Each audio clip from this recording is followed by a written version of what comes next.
بسم اللہ الرحمن الرحیم۔ 28ویں پارے کے مفاہیم کے ساتھ حسنات احمد مرتضیٰ نور وحی یوٹیوب چینل پر آپ سے مخاطب ہے۔ پہلے رکوع میں سورہ مجادلہ کا آغاز ہوا، 3 رکوعوں اور 22 آیات پر یہ مدنی صورت مشتمل ہے۔ ابتدائی 4 آیات میں زہار کے احکام بیان ہوئے۔ پہلی آیت میں یہ بیان ہوا کہ اللہ نے اس خاتون کی بات سن لی جو آپ سے اپنے خاوند کے بارے بحث کر رہی تھی اور اللہ سے بھی شکوہ کیے جا رہی تھی۔ اس کا پس منظر یہ ہے کہ حضرت اوس بن ثابت نے بڑھاپے میں اپنی بیوی حضرت خولہ بنت سالبہ کو غصے میں یہ کہہ دیا، انت علیہ کا ظہر امی۔ دور جہالت میں یہ الفاظ طلاق کے سمجھے جاتے تھے۔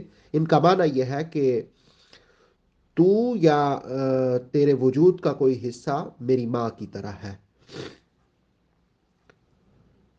حضرت خولہ رسول کریم علیہ الصلوۃ والسلام کی خدمت میں حاضر ہوئی اور کہنے لگی کہ جب شادی کی تھی میں جوان تھی، مال والی تھی، گھر والے بھی موجود تھے، اب بڑھاپے میں بچے اور بچیاں بھی ہیں، میں طلاق کے بعد کہاں جاؤں گی؟ آپ صلی اللہ علیہ وسلم نے فرمایا اس بارے میں ابھی تک کوئی احکام نازل نہیں ہوئے۔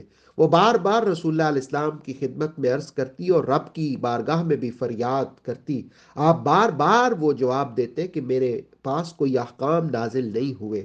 کچھ ہی وقت گزرا کہ وحی کی کیفیت ہوئی اور رسول اللہ علیہ السلام نے نزول وحی کے بعد فرمایا، اے خولہ تمہیں بشارت ہو، اللہ نے تمہارے بارے میں احکام نازل کر دیے، جاؤ اپنے خامند کو بلاؤ۔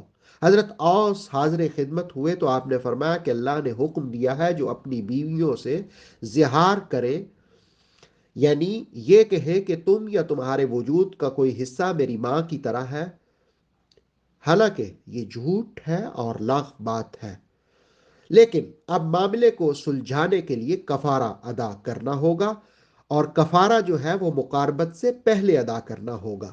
ایک غلام کو تم آزاد کرو۔ انہوں نے عرض کی یا رسول اللہ میرے پاس تو غلام نہیں ہے۔ آپ نے فرمایا پھر 2 ماہ کے روزے رکھنے ہوں گے۔ انہوں نے عرض کیا یا رسول اللہ میں تو کمزور ہوں، میری بینائی کمزور ہے، اگر میں دن میں 2-3 مرتبہ کھانا نہ کھاؤں تو بینائی جواب دینے لگتی ہے۔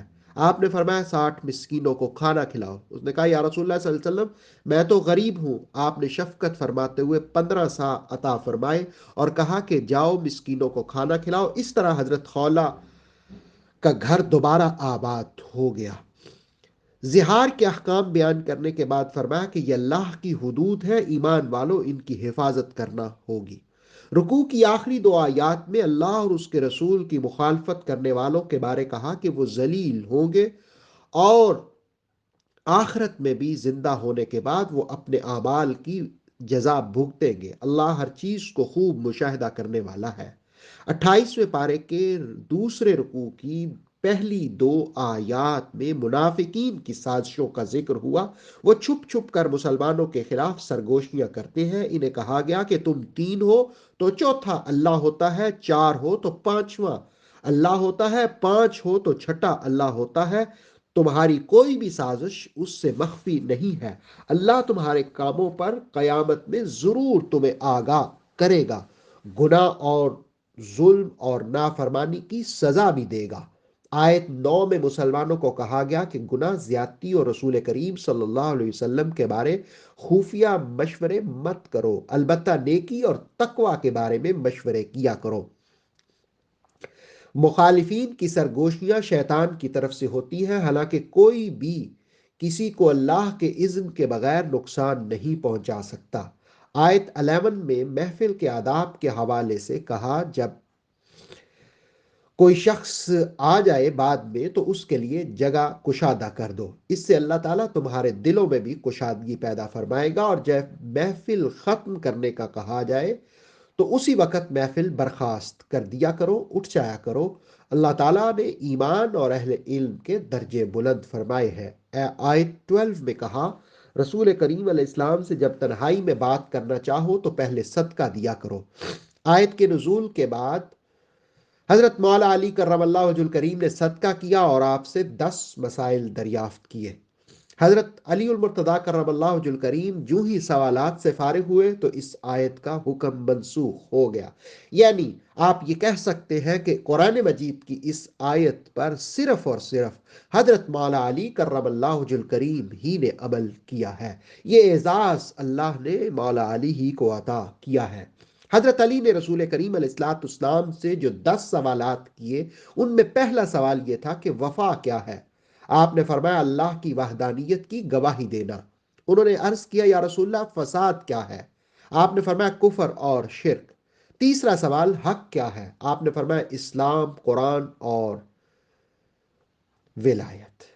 چوتھا سوال ہیلا کیا ہے؟ آپ نے فرمایا ترک ہیلا۔ پانچواں سوال کہ مجھ پر کیا واجب ہے؟ آپ نے فرمایا اللہ اور اس کے رسول کی فرما برداری۔ چھٹا سوال اللہ تعالیٰ سے کیا مانگوں؟ فرمایا جو بھی یقین اور سچائی کے ساتھ ہو وہ مانگو۔ ساتواں سوال کیا مانگو؟ فرمایا عافیت مانگو۔ آٹھواں سوال نجات کس میں ہے؟ فرمایا حلال کھانے اور سچ میں۔ نواں سوال سرور کیا ہے؟ آپ نے فرمایا جنت۔ انہوں نے کہا 10واں سوال راحت کیا ہے؟ آپ نے فرمایا دیدار الہی۔ ان سوالات کے بعد یہ حکم منسوخ ہو گیا۔ آیت 13 میں کہا گیا کہ تم اللہ سے ڈرو اور نماز پڑھو، زکوٰۃ دو اور اطاعت کرو۔ 28ویں پارے کے تیسرے رکوع میں منافقین کا ذکر ہوا، وہ جھوٹی قسمیں کھاتے ہیں۔ اس کا پس منظر یہ ہے کہ ایک دن رسول اللہ علیہ السلام تشریف فرما تھے، صحابہ سے کہا ابھی ایک ایسا شخص آئے گا جس کا دل سخت ہوگا، اس کی آنکھوں میں شیطانیت ہوگی۔ پھر عبداللہ بن نبتل آیا، آپ صلی اللہ علیہ وسلم نے فرمایا تو اور تیرے ساتھی گالیاں کیوں دیتے ہیں؟ اس نے جھوٹی قسم کھائی کہ وہ ایسا نہیں کرتے۔ آیت 16 نے کہا منافقین جھوٹی قسموں کو ڈال بناتے اور دوسروں کو اللہ کی راہ سے روکتے ہیں۔ آیت 17 نے کہا ان کے مال اور ان کی اولاد ان کو عذاب سے نہ بچا سکیں گے۔ جھوٹ بولنا اور جھوٹی قسمیں کھانا منافقین کا انداز ہے۔ شیطان نے ان پر تسلط جمایا ہے اور ان سے ذکر فراموش کروایا ہے۔ ذکر کو فراموش کرنے والے شیطان کے ساتھی ہیں۔ آیت 20 میں کہا اللہ رسول کی مخالفت کرنے والے ذلیل ہوں گے۔ آیت 21 میں کہا رسول کریم علیہ السلام کا غالب آنا لکھ دیا گیا ہے۔ اللہ تعالیٰ اور آخرت کے دن پر ایمان رکھنے والے مخالفین سے محبت نہیں کر سکتے۔ ان کے دلوں میں ایمان پختہ ہوتا ہے، اسی وجہ سے اللہ انہیں جنت عطا فرمائے گا۔ رضی اللہ عنہم ورضوا عنہ، وہ اللہ سے راضی اور اللہ ان سے راضی، وہی اللہ کا گروہ ہے اور دونوں جہانوں میں کامیاب ہے۔ 28ویں پارے کے چوتھے رکوع میں سورہ حشر کا آغاز ہوا۔ 3 رکوعوں اور 24 آیات پر یہ سورہ مقدسہ مشتمل ہے۔ سورہ حشر بنی نذیر کے بارے نازل ہوئی۔ پہلی آیت میں بیان ہوا کہ زمین و آسمان کی ہر چیز اللہ کی پاکی اور تسبیح بیان کرتی ہے، وہی عزیز غالب حکمت والا ہے۔ مدینہ طیبہ کے مضافات میں بنو نذیر کی بستی تھی، وہ ہمیشہ مسلمانوں کے خلاف سازشیں کرتے۔ ایک مرتبہ کسی مقدمے کا فیصلہ کرنے کے لیے رسول کریم صلی اللہ علیہ وسلم کو انہوں نے بلایا اور منصوبہ یہ کیا کہ آپ کو شہید کر دیں گے، اور جہاں آپ کی نشست تیار ہوئی اوپر سے انہوں نے کہا پتھر پھینکے گئے۔ اللہ رب العالمین نے محبوب کریم صلی اللہ علیہ وسلم کو ان کی اس شرارت کی خبر دے دی، تو رسول اللہ علیہ السلام وہاں سے اٹھے اور اس طرح ان کی سازش ناکام ہوئی۔ انہوں نے اپنے گھر قلعہ نما بنا رکھے تھے۔ اللہ رب العالمین نے حکم دیا کہ ان کی سازشوں کی وجہ سے ان کو ان کے علاقے سے جلا وطن کر دیا جائے۔ بعض منافقین نے ان کو علاقہ بدر ہونے سے منع کیا، لیکن اللہ رب العالمین نے ان کے دلوں میں رعب ڈال دیا اور وہ خود ہی اپنے گھروں کو برباد کرنے لگے۔ ان کو 10 دن کی مہلت دی گئی تھی، ابھی 4 دن باقی تھے کہ وہ سب یہاں سے چلے گئے۔ اللہ رب العالمین نے فرمایا اگر وہ ایسا نہ کرتے تو ان کو دنیا میں بھی عذاب ملتا اور آخرت میں تو انہیں عذاب آگ کا ملے ہی گا۔ آیت 4 نے کہا یہ اللہ اور رسول کی مخالفت کی وجہ سے ہے۔ مسلمانوں نے جب ان کی بستی کا گھیراؤ کیا تو بعض درختوں کو کاٹنا بھی پڑا اور بعض کو باقی رکھا۔ آیت 5 نے بتایا کہ یہ دونوں باتیں اللہ کے اذن کے ساتھ ہیں۔ بنو ندیر کو اسلحہ کے سوا باقی سامان بھجوانے کی، لے جانے کی اجازت دی گئی، اور باقی پر مال فے کے احکام نافذ کر دیے گئے۔ یعنی اللہ رسول وہاں کے رہنے والوں، رشتہ داروں، یتیموں، مسکینوں اور مسافروں کے لیے ہے۔ آیت 7 میں یہ بھی بیان ہوا کہ مال صرف دولت مندوں کے درمیان ہی گردش نہ کرتا رہے بلکہ غرباء مساکین کی طرف بھی لوٹتا رہے۔ پھر فرمایا وَمَا آتَاكُمُ الرَّسُولُ فَخُذُوهُ وَمَا نَهَاكُمْ عَنْهُ فَانْتَهُوا۔ رسول کریم علیہ الصلوۃ والسلام جو تمہیں عطا فرمائے اسے لے لو، اور جس سے منع کرے اس سے باز آ جاؤ۔ آیت 8 میں مہاجرین کے لیے امداد کرنے والوں کو صادقین میں شامل فرمایا۔ آیت 9 میں کہا کہ بعض لوگ خود بھی ضرورت مند ہوتے ہیں لیکن وہ اپنی حاجت پر دوسروں کی ضروریات کو ترجیح دیتے ہیں، ایسے لوگ ہی کامیاب ہیں۔ آیت 10 میں یعنی رکوع کا اختتام اس دعا کے ساتھ ہوا: اے ہمارے رب ہمیں معاف فرما اور ہمارے ان بھائیوں کو بھی جو ہم سے پہلے ایمان لائے، اور ہمارے دلوں میں ایمان لانے والوں کے لیے بغض پیدا نہ فرما، بے شک تو رؤوف الرحیم ہے۔ 28 پارے کے 5 رکوع میں ان لوگوں کا رویہ بیان ہوا جو بنو نذیر کو کہتے آپ مسلمانوں سے جنگ کریں تو ہم آپ کے ساتھ ہوں گے۔ اللہ تعالیٰ نے ان کے دلوں میں بھی مسلمانوں کا رعب ڈال دیا، وہ کبھی بھی وقت آنے پر ان کی مدد نہ کریں گے، اور اگر ان کے ساتھ میدان میں آ بھی جائیں تو پھر بھی پیٹ پھیر کر بھاگ جائیں گے۔ آیت 14 میں اس بات کا اظہار کیا کہ ان کے دل آپس میں متفرق ہیں، متحد نہیں ہے۔ منافقین کی مثال شیطان کی سی ہے۔ شیطان پہلے کفر پر آمادہ کرتا ہے کہ میں تمہارے ساتھ ہوں، بندہ جب کفر کرتا ہے تو پھر پیٹ پھیر کر وہ بھاگ جاتا ہے اور کہتا ہے کہ میں تم سے بیزار ہوں، میں تو اللہ سے ڈرتا ہوں۔ شیطان اور اس کی پیروی کرنے والوں کا انجام دوزخ کی آگ ہے۔ 28 پارے کے 6 رکوع میں مسلمانوں کو تقوی کا حکم دیا اور ہر شخص کو دعوت دی کہ وہ دھیان سے دیکھے کہ اپنی آخرت کے لیے کیا بھیج رہا ہے، اور اللہ سے ڈرو اور ان لوگوں کی طرح نہ ہو جاؤ جو اللہ تعالیٰ کے احکام کو فراموش کرتے ہیں، وہ پکے فاسق ہیں۔ آیت 20 میں کہا اہل جنت اور اہل نار برابر نہیں ہو سکتے، اہل جنت کامیاب ہوں گے۔ آیت 21 میں کہا اگر قرآن پہاڑ پر نازل ہوتا تو وہ اللہ کے خوف سے ریزہ ریزہ ہو جاتا۔ یہ مثالیں ان لوگوں کے لیے ہیں تاکہ وہ غور و فکر کریں۔ سورہ مقدسہ کی آخری 3 آیات میں اللہ کی صفات بیان ہوئی۔ اس کے سوا کوئی معبود نہیں، وہ ظاہر و پوشیدہ کا جاننے والا ہے، وہ رحمان و رحیم ہے، مالک یعنی بادشاہ ہے، ہر عیب سے پاک ہے، سلامتی رکھنے والا ہے، امن عطا فرمانے والا ہے، نگہبان ہے، غالب ہے، جبار اور متکبر ہے۔ اور جو لوگ شرک کرتے ہیں ان سے وہ پاک ہے، وہی خالق ہے، پیدا کرنے والا ہے، سب کی صورت بنانے والا ہے، سارے اچھے نام اسی کے لیے ہیں، آسمان و زمین ہر چیز اس کی تسبیح کر رہی ہے، وہ عزیز و حکیم ہے۔ 28 پارے کے 7 رکوع میں سورہ ممتحنہ کا آغاز ہوا۔ 2 رکوع اور 13 آیات پر یہ مشتمل ہے۔ ممتحنہ کا معنی ہوتا ہے امتحان لینے والی سورت۔ ابتدائی آیات کا پس منظر یہ ہے کہ حضرت حاتب کے بیوی بچے مکہ میں رہتے تھے، یہ خود مسلمان ہو کر ہجرت کر چکے تھے۔ رسول کریم صلی اللہ علیہ وسلم فتح مکہ کی تیاری کر رہے تھے۔ حضرت حاتب نے مسلمانوں کا ایک راز جو فتح مکہ کی تیاری کے حوالے سے تھا، ایک باندی کے ہاتھ خط کے ذریعے اہل مکہ کو پہنچانا چاہتے تھے، جس کے عوض وہ ان سے اپنی بیوی بچوں کی نگرانی اور حفاظت چاہتے تھے۔ اللہ رب العالمین نے محبوب کریم صلی اللہ علیہ وسلم کو علم عطا فرمایا۔ رسول اللہ علیہ السلام نے حضرت علی کی سربراہی میں ایک قافلے کے ذریعے وہ خط اس باندی سے واپس لے لیا۔ حاتب کو صفائی کا موقع دیا گیا۔ اس موقع پر یہ آیات نازل ہوئی جس میں مسلمانوں کو مخاطب کر کے کہا کہ مسلمانوں اپنے اور میرے دشمنوں کو اپنا دوست نہ سمجھو، تم تو ان سے محبت کرتے ہو، حالانکہ انہوں نے رسول کریم علیہ السلام کے پاس جو حق آیا اس کا انکار کیا اور مکہ سے تم سب کو نکلنے پر مجبور کیا۔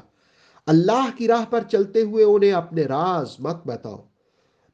اگر تمہارے دشمن تم پر قابو پا لیں تو وہ تمہیں بھی کفر پر لانا چاہیں گے۔ یاد رکھو وہ تمہیں اور تمہارے رشتہ داروں کو کوئی فائدہ نہ پہنچ جائیں گے۔ اس ضمن میں تمہارے سامنے حضرت ابراہیم اور ان کے ساتھیوں کا اسوہ حسنہ موجود ہے۔ انہوں نے رشتہ داروں جو بتوں کی پرستش کرتے تھے ان سے برملا کہا تھا، ہم تم سے بیزار ہیں، ہمارے اور تمہارے درمیان کوئی تعلق نہیں، الا یہ کہ تم ایک اللہ وحدہ لا شریک کی عبادت کرنے لگ جاؤ۔ اہل ایمان یہی کہتے ہیں، اے ہمارے رب، ہم تجھ پر ہی توکل کرتے ہیں اور تیری طرف رجوع کرتے ہیں اور تیری ہی جانب پلٹ کر آئیں گے، ہمیں کافروں کے لیے فتنہ نہ بنا، اے ہمارے رب ہمیں معاف فرما، تو عزیز و حکیم ہے۔ آیت 6 میں کہا کہ تم میں خوبصورت نمونہ موجود ہے جو اللہ اور آخرت پر ایمان رکھتے ہیں، جو منہ موڑے تو اللہ تعالیٰ غنی اور حمید ہے۔ 28 پارہ کے 8 نمبر رکوع میں آیت 7 میں مسلمانوں کو خوشخبری سنائی کہ ان قریب یہ لوگ بھی اسلام قبول کر لیں گے اور پھر تمہارے اور ان کے درمیان دشمنی ختم ہو جائے گی، محبت اور مودت کا رشتہ قائم ہو جائے گا۔ آیت 8 میں احسان، نیکی اور عدل کرنے کا حکم دیا، اور عدل کرنے والوں سے اللہ محبت فرماتا ہے، اس بات کا اظہار بھی کیا گیا۔ مسلمانوں کے ساتھ جنگ کرنے والے اور ان کو گھروں سے نکالنے والوں سے دوستی کرنے سے منع کیا کیونکہ وہ ظالم ہے۔ صلح حدیبیہ کے نتیجے میں مکہ سے مدینہ آنے والے مسلمان مردوں کو واپس کر دیا جاتا، معاہدے میں عورتوں کا ذکر نہیں تھا، فلہذا آیت 10 میں مسلمانوں سے کہا اگر کوئی مسلمان عورت مومن ہو کر ہجرت کر کے تمہارے پاس آئے تو اس کی خوب تحقیق کر لیا کرو، تحقیق کرنے کے بعد فیصلہ کیا کرو، اگر وہ مسلمان ہو مومنہ ہو تو اس کو کفار کی جانب مت واپس کرو۔ رسول کریم علیہ الصلوۃ والسلام ایسی خواتین سے قسم لینے کے بعد فیصلہ فرماتے کیونکہ مومن عورتوں سے کفار کی شادی حلال نہیں ہے۔ قبول اسلام سے پہلا بندھن ختم ہو جاتا ہے اسلام قبول کرنے سے۔ ایسی مسلمان عورتیں اب صرف مسلمانوں سے شادی کر سکتی ہیں، شادی کرتے وقت ان کو حق مہر کی ادائیگی بھی کرنا ہوگی۔ مسلمانوں کو بھی کافر عورتوں کو نکاح میں روکے رکھنے سے منع کیا۔ یہ سب اللہ تعالیٰ کی جانب سے فیصلے ہیں۔ کفار کی عورتیں مسلمانوں کی طرف آئیں اور مسلمان ہو جائیں تو ان سے شادی کے لیے ان کے سابقہ خاوندوں کو حق مہر کی واپسی کرنی ہوگی، اور اسی طرح مسلمانوں کے بیوی بچے ان کے پاس رہ جائیں تو ان سے بھی حق مہر کا مطالبہ کرنے کی اجازت دی گئی۔ آیت 12 میں نبی صلی اللہ علیہ وسلم سے کہا گیا کہ جب مومن عورتیں آپ سے بیعت کریں تو ان باتوں پر بیعت لیں۔ نمبر 1، اللہ کے ساتھ شرک نہ کرو گی۔ نمبر 2، چوری نہ کرو گی۔ نمبر 3، بدکاری نہ کریں گی۔ نمبر 4، اپنی اولاد کو قتل نہ کریں گی۔ نمبر 5، جھوٹا الزام بہتان نہ لگائیں گی جو ان کے ہاتھوں اور پاؤں کے درمیان گھر لیا گیا ہو، یعنی نوزائیدہ بچہ کو اپنی گود میں ڈال لینا، کسی کے حمل کو اپنی طرف اپنے خاوند کی طرف منسوب کرنا وغیرہ، مختلف صورتوں سے باز رہنے کا حکم۔ نمبر 6، کسی نیک کام میں محبوب کی نافرمانی نہ کریں گی۔ ان باتوں پر ان سے بیعت لے کر محبوب کو ان کے لیے مغفرت طلب کرنے کا کہا گیا۔ سورہ کی آخری آیت میں مسلمانوں کو کہا جب جن پر اللہ کا غضب ہے ان کو دوست نہ بناؤ، وہ کفار کی طرح آخرت کے اجر سے مایوس ہے۔ 28 پارے کے 9ویں رکوع میں سورہ صف جو کہ مدنی ہے اس کا آغاز ہوا، 2 رکوعوں 14 آیات پر یہ مشتمل ہے۔ پہلی آیت میں زمین و آسمان کی ہر چیز اس کی تسبیح بیان کرتی ہے، اس کو بیان کیا گیا۔ دوسری آیت میں مسلمانوں کو کہا ایسی باتیں مت کہو جس پر تم خود عمل نہیں کرتے۔ تیسری آیت میں کہا اللہ کے نزدیک یہ بات انتہائی ناپسندیدہ اور ناراضگی کا سبب ہے کہ تم ایسی باتیں کرو جس پر خود عمل سے محروم ہو جاتے ہو۔ چوتھی آیت میں سیسا پلائی ہوئی دیوار کی طرح ڈٹ کر اس کی راہ میں قتال کرنے والوں سے محبت کا اظہار کیا۔ آیت 5 میں حضرت موسیٰ کا ذکر ہوا کہ آپ نے اپنی قوم کو ستانے اور اذیت دینے پر سرزنش کی۔ آیت 6 میں حضرت عیسیٰ نے رسول کریم صلی اللہ علیہ وسلم کی آمد کی بشارت دی اور فرمایا ان کا نام احمد ہوگا۔ جب وہ واضح نشانیوں کے ساتھ تشریف لائے تو کہا گیا یہ کھلا جادو ہے۔ ایسا الزام لگانے والے اللہ پر بہتان باندھتے ہیں اور وہ بڑے ظالم ہیں۔ حقیقت یہ ہے کہ وہ تو ان کو اسلام کی جانب بلاتے ہیں اور کفار اپنی پھونکوں سے اللہ کے نور کو بجھانے کی کوشش کرتے ہیں۔ اللہ خود ہی اپنے نور کا اتمام فرمانے والا ہے۔ اسی نے اپنے رسول کو دین حق ہدایت کے ساتھ مبعوث فرمایا تاکہ یہ دین سب پر غالب آ جائے۔ 28 پارے کے 10ویں رکوع میں ابتدائی آیات عذاب سے بچانے والی تجارت کا ذکر ہوا، اور وہ یہ ہے کہ اللہ اور رسول پر ایمان لانا اور اپنے مال اور جانوں کو خرچ کرنا، جس کی وجہ سے اللہ تعالیٰ گناہوں کو معاف فرما کر جنت میں داخل فرماتا ہے، جس کے نیچے نہر رواں دواں ہے، اور یہ ان کے لیے بڑی کامیابی ہے۔ اور مسلمانوں کو عنقریب فتح کی بشارت بھی سنائی گئی۔ پھر مسلمانوں کو کہا گیا کہ اللہ کے دین کے مددگار بن جاؤ، جیسے حضرت عیسیٰ نے اپنے حواریوں سے کہا تھا کہ تم میں سے کون اللہ کے دین کے لیے میرا مددگار ہوگا؟ حواریوں نے کہا ہم اللہ کے دین کے مددگار ہوں گے۔ بنی اسرائیل کا ایک گروہ ایمان لایا اور دوسرے نے کفر کیا۔ اللہ تعالیٰ نے دشمنوں کے مقابلے میں ایمان والوں کی مدد فرمائی۔ 28 پارے کے 11 رکوع میں سورہ جمعہ جو کہ مدنی ہے، دو رکوعوں اور 11 آیات پر مشتمل ہے، اس کا آغاز ہوا۔ صلح حدیبیہ کے بعد اور خیبر سے پہلے حضرت ابو ہریرہ رضی اللہ تعالیٰ عنہ نے اسلام قبول کیا۔ حضرت ابو ہریرہ فرماتے ہیں رسول کریم صلی اللہ علیہ وسلم کی بارگاہ میں حاضر تھا کہ سورہ جمعہ نازل ہوئی۔ ما قبل صورتوں کی طرح آغاز تسبیح اور حمد سے ہوا۔ آیت 2 میں رسول کریم علیہ السلام کی بعثت کی حکمت کو بیان کیا۔ نمبر 1 آیات کی تلاوت کرنا، نمبر 2 تزکیہ کرنا، نمبر 3 کتاب و حکمت سکھانا، اگرچہ اس سے پہلے قوم کھلی گمراہی میں مبتلا تھی۔ آپ صلی اللہ علیہ وسلم کا فیض قیامت تک جاری رہے گا۔ آیت 4 میں اللہ کے فضل کا ذکر ہوا، وہ جسے چاہتا ہے اسے عطا فرماتا ہے۔ تورات پر عمل نہ کرنے والوں کی مثال دی گئی جیسے حمار پر کتابیں لاد دی جائیں، اسے اندازہ ہی نہیں ہوتا کہ اس پر جو کتابیں لادی گئی ہیں ان میں کیا کیا علم و حکمت کے موتی پوشیدہ ہیں۔ جو اللہ کی آیات کو جھٹلاتا ہے اللہ انہیں ہدایت نہیں دیتا۔ تورات ماننے والے وہ لوگ جو اللہ کے دوست ہونے کا دعویٰ کرتے ہیں، انہیں کہا گیا مرنے کی آرزو کرو، لیکن وہ کبھی بھی موت کی تمنا نہیں کریں گے۔ اللہ ظالموں کو خوب جاننے والا ہے۔ آیت 8 میں کہا محبوب فرمائیے جس موت سے تم بھاگ رہے ہو وہ تمہیں ضرور ملے گی، اسی کی طرف لوٹو گے جہاں ظاہری پوشیدہ سب اعمال سامنے آ جائیں گے۔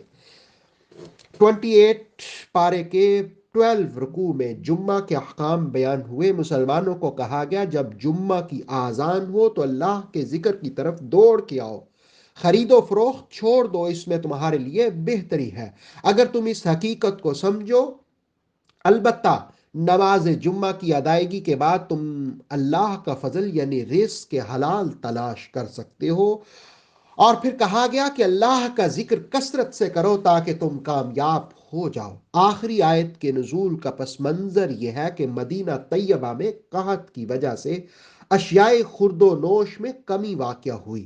ایک تجارتی قافلہ اس وقت آیا جب آپ جمعہ والا دن خطبہ دے رہے تھے، لوگ وہاں چلے گئے، 12 آدمی آپ کی خدمت میں رہ گئے۔ اللہ تعالیٰ کو مسلمانوں کی یہ حرکت پسند نہ آئی تو فرمایا بعض لوگوں نے تجارت یا کھیل کو دیکھا تو اس کی طرف چلے گئے اور آپ کو وہی چھوڑ دیا۔ محبوب انہیں فرمائیے اللہ کے ہاں اس کھیل اور تجارت سے بہتر نعمتیں ہیں اور اللہ ہی بہتر رزق دینے والا ہے۔ جمعہ کو افضل دن کہا، حدیث میں جمعہ کو عید بھی کہا گیا، اور یہ بھی فرمایا جمعہ چھوڑنے سے باز آ جاؤ۔ 3 مسلسل جمعہ کو حقیر سمجھ کر چھوڑنے والوں کے دل پر مہر لگ جاتی ہے۔ جمعہ کے بہت سے فضائل احادیث میں بیان ہوئے۔ جمعہ والا دن رسول کریم صلی اللہ علیہ وسلم پر بھی کثرت سے درود پڑھنے کا حکم دیا گیا۔ 28 پارے کے 13 رکوع میں سورہ منافقین جو کہ مدنی اور 2 رکوعوں اور 11 آیات پر مشتمل ہے، اس کا آغاز ہوا غزوہ بنی مستلق کے پس منظر میں یہ سورہ مقدسہ نازل ہوئی۔ منافقین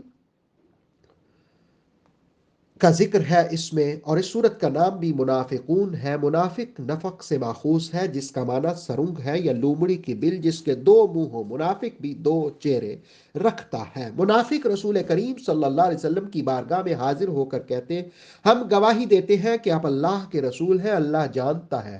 اللہ رب العالمین نے فرمایا اللہ جانتا ہے آپ اللہ کے رسول ہیں، لیکن اللہ گواہی دیتا ہے کہ منافق جھوٹ بولتے ہیں۔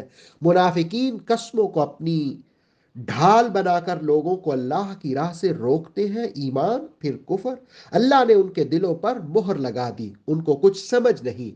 عبداللہ ابن ابی جیسے منافق بڑی عیاری کے ساتھ باتیں کرتے، لیکن دل کے کھوٹے تھے، جیسے خشک لکڑی ہو جو دیوار کے ساتھ لگی ہو۔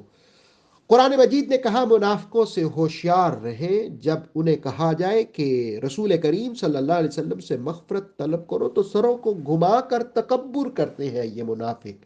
آیت 6 میں کہا آپ ان کے لیے مغفرت طلب کریں یا نہ کریں، اللہ تعالیٰ انہیں معاف نہیں کرے گا اور نہ ہی فاسقوں کو ہدایت دے گا۔ یہ ایسے لوگ ہیں جو دوسروں کو خرچ کرنے سے منع کرتے ہیں تاکہ ضرورت مند رسول کریم صلی اللہ علیہ وسلم سے دور چلے جائیں۔ حالانکہ زمین و آسمان کے خزانے اللہ ہی کے لیے ہیں، لیکن منافقین اس حقیقت کو نہیں سمجھتے۔ منافقین کہتے اگر ہم مدینہ جائیں گے تو عزت والوں کو ذلیل کر کے نکالیں گے، حالانکہ عزت تو اللہ رسول اور مومنوں کے لیے ہے، لیکن منافقین جانتے ہی نہیں۔ 28 پارے کے 14 رکوع میں کہا گیا کہ مسلمانوں تمہارے اموال، تمہاری اولادیں تمہیں اللہ کے ذکر سے غافل نہ کر دیں۔ اگر ذکر اللہ سے غافل ہوگے تو تم خسارہ یعنی نقصان اٹھاؤ گے۔ موت سے پہلے خرچ کرو، کہیں ایسا نہ ہو کہ موت آ جائے پھر تم کہو ہمیں مہلت نہیں ملی۔ اگر ملتی تو ضرور صدقہ و خیرات کر کے صالحین میں شامل ہو جاتے۔ یاد رکھو جب موت کا وقت آ جاتا ہے تو اللہ تعالیٰ کسی کو مہلت نہیں دیتا۔ 28 پارے کے 15 رکوع میں سورہ تغابن کا آغاز ہوا۔ 2 رکوعوں 18 آیات پر یہ سورہ مقدسہ مشتمل ہے۔ ابتدائی آیات 4 ان میں اللہ کی خوبیوں اور صفات کو بیان کیا گیا۔ زمین و آسمان کی ہر چیز اسی کی حمد اور تعریف کرتی ہے، اسی نے ہر انسان کو پیدا کیا اور خوبصورتی عطا فرمائی۔ سب نے اسی کی طرف لوٹ کر جانا ہے۔ زمین و آسمان کے ہر غیب کو وہ جاننے والا ہے، سینوں میں پوشیدہ باتوں کی بھی اس کو خبر ہوتی ہے۔ آیت 5 اور 6 میں پہلے زمانے کے کفار کا ذکر ہوا جن کے پاس انبیاء تشریف لائے لیکن انہوں نے تکذیب کی تو ان پر عذاب مسلط کر دیا گیا۔ آیت 7 میں کہا کفار یہ گمان کرتے تھے کہ مرنے کے بعد دوبارہ زندہ نہیں ہوں گے، قسم بخدا انہیں ضرور زندہ کیا جائے گا۔ آیت 8 میں کہا جو اللہ نے نازل کیا اس پر ایمان لاؤ۔ آیت 9 میں التغابن کا کلمہ استعمال ہوا، یہ غبن سے ہے جس کا معنی نقصان ہوتا ہے۔ قیامت کے دن کو یوم التغابن کہا گیا، یعنی جس نے اطاعت اور بندگی نہ کی اس کے اعمال اس کے سامنے آ جائیں گے اور وہ نقصان میں ہوگا، اور اعمال صالح کرنے والوں کے لیے جنت ہوگی، جنت میں جانا کامیابی ہوگی۔ آیات کی تکذیب اور کفر کرنے والے ہمیشہ دوزخ میں جائیں گے۔ 28 پارے کے 16 رکوع میں اس بات کا ذکر ہوا کہ جو بھی مصیبت پہنچے وہ اللہ ہی کے اذن سے ہوتی ہے۔ جو ایمان لائے اور اس کے دل کو اللہ ہدایت عطا فرماتا ہے۔ آیت 12 میں اللہ رسول کی اطاعت کا حکم دیا۔ 13 آیت میں بیان ہوا مسلمانوں کو اللہ پر بھروسہ اور توکل کرنا چاہیے۔ آیت 14 میں مسلمانوں سے کہا کہ کچھ بیویاں اور بچے تمہارے دشمن ہیں، عقل مندی اور سمجھداری سے کام لیتے رہو، درگزر کی راہ اپناؤ تو اللہ بھی تمہیں معاف فرما دے گا۔ آیت 15 میں کہا کہ تمہارے مال اور اولاد فتنہ ہے۔ 16 میں کہا استطاعت کے مطابق تقوی اختیار کرو، اللہ کا حکم سنو اور اطاعت کرو، اور اس کی راہ میں خرچ کرو، یہ تمہارے لیے بہت بہتر ہے۔ نفس کے بخل سے بچنا ہی کامیابی کی علامت ہے۔ اللہ کو قرض ہنسنا یعنی اس کے دین کی راہ میں خرچ کرو تو وہ کئی گنا اضافے کے ساتھ تمہیں لوٹائے گا۔ اللہ ہی غیب کو جاننے والا اور عزیز و حکیم ہے۔ پارہ 28 رکوع نمبر 17 سورہ طلاق کا آغاز ہوا 12 آیات اور 2 رکوعوں پر۔ یہ مدنی صورت مشتمل ہے۔ طلاق کے مسائل یوں تو سورہ بقرہ میں بیان کیے گئے، لیکن اس میں مزید کچھ احکام بھی بیان ہوئے۔ دور جاہلیت میں ایک خاوند اپنی بیوی کو کئی مرتبہ طلاق دے سکتا تھا اور عدت گزرنے سے پہلے رجوع کر لیتا۔ اس طرح عورت کی الجھنوں میں اضافہ ہو جاتا۔ اسلام نے خانگی زندگی کی بہتری کے احکام نازل کیے اور طلاق کے حوالے سے بھی مرد کو پابند بنایا۔ حدیث شریف کا مفہوم ہے کہ حلال کاموں میں ناپسندیدہ کام طلاق ہے۔ حضرت علی سے ایک دوسری حدیث روایت کی گئی جس میں کہا گیا کہ شادی کرو، طلاق نہ دیا کرو، اس لیے کہ طلاق سے عرش لرز جاتا ہے۔ سورہ طلاق میں اللہ رب العالمین نے نبی صلی اللہ علیہ وسلم سے فرمایا کہ آپ مسلمانوں کو سمجھائیں، طلاق دیتے وقت عورت کی عدت کا خیال رکھو، یعنی ایام حیض میں طلاق نہ دو، اور اسی طرح اس طہر میں جس میں مباشرت کی جا چکی ہو اس میں بھی طلاق نہ دو، کیونکہ ایسا کرنے سے عدت میں طوالت ہوگی جس کی تکلیف مطلقہ کو برداشت کرنی پڑے گی۔ فلہذا ایسے طہر میں طلاق دی جائے جس میں مباشرت نہ کی ہو۔ پھر تقوی کا حکم دیا اور ساتھ ہی یہ فرمایا کہ طلاق کے بعد عورتوں کو فوری طور پر گھر سے مت نکالو، وہ کہاں جائیں گی؟ عورت اپنی عدت اپنے خامند کے گھر پر ہی گزارے گی۔ اس سلسلے میں دوران عدت اس کے نان و نفقہ کا ذمہ دار بھی وہی ہوگا۔ یہ اللہ کی حدود ہیں، ان سے تجاوز مت کرو، جو ان سے تجاوز کرے گا وہ ظلم کا ارتکاب کرے گا۔ انسان کو پتہ نہیں مگر ان احکام کو اپنانے سے ہو سکتا ہے اللہ رب العالمین کوئی بہتری کی صورت پیدا فرما دے۔ طلاق رجعی کے بعد عدت میں یا تو ان کو روکنے کا فیصلہ کرو یا رجوع کے ساتھ ان کو اچھے طریقے سے چھوڑ دو۔ دونوں صورتوں میں مردوں کی بھلائی کرنے کا حکم دیا۔ ایسے معاملات نبھاتے وقت دو معتبر گواہ بھی قائم کر لیا کرو۔ یہ سب نصیحتیں اللہ اور آخرت کے دن پر ایمان لانے والوں کے لیے ہیں۔ پھر کہا جو تقوی اختیار کرتا ہے اللہ تعالیٰ اس کو وہاں سے رزق دیتا ہے جہاں سے اس کا گمان بھی نہیں ہوتا۔ وَمَن يَتَّقِ اللَّهَ يَجْعَل لَّهُ مَخْرَجًا وَيَرْزُقْهُ مِنْ حَيْثُ لَا يَحْتَسِبُ وَمَن يَتَوَكَّلْ عَلَى اللَّهِ فَهُوَ حَسْبُهُ۔ اللہ رب العالمین پر جو توکل کرتا ہے اس کے لیے وہ کافی ہے۔ اللہ تعالیٰ نے ہر ایک چیز کو ایک اندازے سے مقرر فرما رکھا ہے۔ آیت 4 میں بیان ہوا کہ وہ عورتیں جو سن ایاس ایسی عمر کو پہنچ جائیں جو اس میں حیض نہیں آتا، ان کی عدت کی مدت 3 ماہ ہے، اور حاملہ عورت کی عدت وضع حمل ہے۔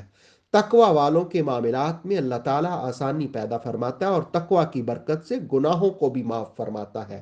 دوران عدت عورتوں کو اپنی حیثیت کے مطابق سکونت فراہم کی جائے، اس طرح وہ عورت جو حاملہ ہو اس کا بھی اس معاملے میں خیال رکھا جائے، اور وضع حمل کے بعد بھی بچے کو دودھ پلانے کے حوالے سے باہمی مشاورت کے ساتھ فیصلے کیے جائیں۔ دودھ پلانے کا معاوضہ بھی باپ کے ذمے ہوتا ہے۔ اللہ تعالیٰ کسی کو بھی اس کی وسعت سے زیادہ تکلیف نہیں دیتا۔ خرچے کے حوالے سے بھی تنگ دست شخص اپنی حیثیت کے مطابق اور کشائش رکھنے والا اپنی وسعت کے مطابق خرچ کرے گا۔ 28 پارے کے 18 نمبر رکوع میں اللہ رب العالمین نے فرمایا کہ جن بستیوں میں اللہ رب العالمین کے احکام کو جھٹلایا جاتا ہے، رسولوں کی تکذیب کی جاتی ہے، ان کو عذاب مل جاتا ہے، ان کے لیے آخرت میں بھی عذاب ہے۔ اہل عقل اللہ سے ڈرو اور ایمان لاؤ جو اللہ کی طرف نازل کیا گیا، اس عظیم رسول کی اطاعت کرو جو تمہیں آیات سناتا ہے تاکہ ان آیات کے ذریعے تمہیں اندھیروں سے روشنی کی طرف نکالے۔ جو ایمان کے بعد اعمال صالح اختیار کرتا ہے اس کے لیے جنت ہے، اس میں مسلمانوں کو عمدہ رزق دیا جائے گا۔ آخری آیت میں فرمایا اللہ نے 7 آسمان اور 7 زمینیں پیدا فرمائی اور ان کے درمیان اسی کا حکم جاری ہوتا ہے، اور ہر چیز کو اللہ تعالیٰ کہ علم نے احاطہ کیا ہوا ہے۔ 28 پارہ 19ویں رکوع میں سورہ تحریم کا آغاز ہوا۔ 12 آیات پر یہ سورہ مقدسہ مشتمل ہے، جبکہ اس میں 2 رکوع ہیں۔ پہلی آیت میں نبی صلی اللہ علیہ وسلم کو اپنے اوپر حلال چیزوں کو حرام کرنے سے منع کیا گیا۔ معاملہ یوں تھا کہ ازواج مطہرات کی رقابت کے نتیجے میں رسول اللہ علیہ الصلوۃ والسلام نے فرمایا، میں آئندہ شہد کا استعمال نہیں کروں گا۔ اللہ رب العالمین نے فرمایا، حلال چیزوں سے رکنا مناسب نہیں۔ اس میں خواتین کی اصلاح کا پہلو بھی موجود ہے۔ آیت 2 میں بیان کیا کہ قسم کو ختم کرنے کے لیے کفارہ ادا کر دیا جائے۔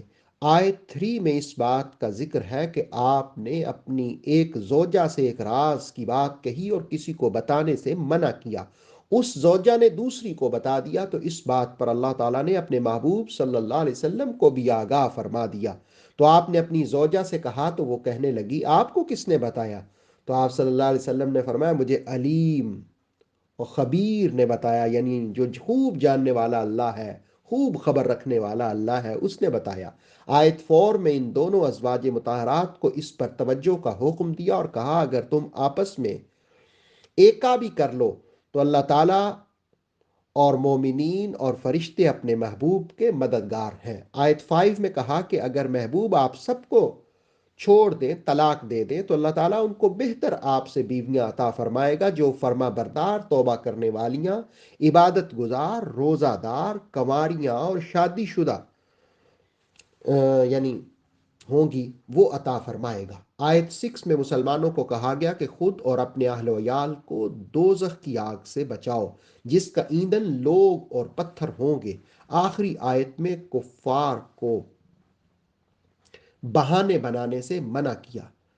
پارہ 28 کا آخری 20 نمبر رکوع، ایمان والوں کو توبہ نصوحہ یعنی پکی سچی توبہ کرنے کا حکم دیا، جس کے بدلے گناہوں کی معافی اور جنت ملے گی۔ نبی صلی اللہ علیہ وسلم کے ساتھ ایمان لانے والوں کو دائیں بائیں آگے پیچھے سے نور ایمان سے نوازا جائے گا، اور وہ عرض کریں گے، ربنا اتمم لنا نورنا واغفر لنا، اے ہمارے رب ہمارے نور کو مکمل فرما، بے شک تو ہر چیز پر پوری طرح قادر ہے۔ آیت 9 میں منافقین اور کفار سے قتال کا حکم دیا۔ آیت 10 میں حضرت نوح اور حضرت لوط کی بیویوں کا ذکر ہوا، جنہوں نے خیانت کی تو اللہ کے مقابلے میں ان کے لیے کوئی چیز نفع بخش نہ ہوئی۔ آیت 11 میں فرعون کی بیوی کی مثال بیان ہوئی کہ کفر کے ماحول میں بھی اس نے اپنے ایمان کو سلامت رکھا۔ آخری آیت میں حضرت عمران کی دختر حضرت مریم کا ذکر ہوا، جنہوں نے اپنی عصمت کا گوہر محفوظ رکھا، تو اللہ رب العالمین نے اپنی طرف سے روح پھونکی اور حضرت مریم نے اپنے رب کی کتابوں کی اور باتوں کی تصدیق کی، وہ فرما برداروں میں سے تھی۔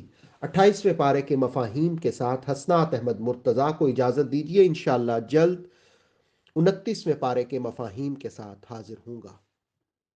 اتھینٹک اسلامک نالج کے لیے دیکھتے رہیے نور وحی YouTube channel. Please like, subscribe and share.